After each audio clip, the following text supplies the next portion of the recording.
உனக்கு உனக்கு பிசாசு சாபம் இருக்கு, உனக்கு பிரேத சாபம் இருக்கு, என்னென்ன சாபங்கள் சொல்றாங்கன்றீங்க. இருக்குதான், இல்லைன்னு சொல்லலை.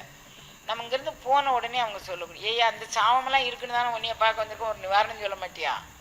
ஒன்றும் இல்லை, ஒரு பசுவுக்கு அகத்திக்கரையும் வாழைப்பழமும் கொடுப்பான், உன்னுடைய விமோச்சனம் தெரிஞ்சு போயிருப்பான்.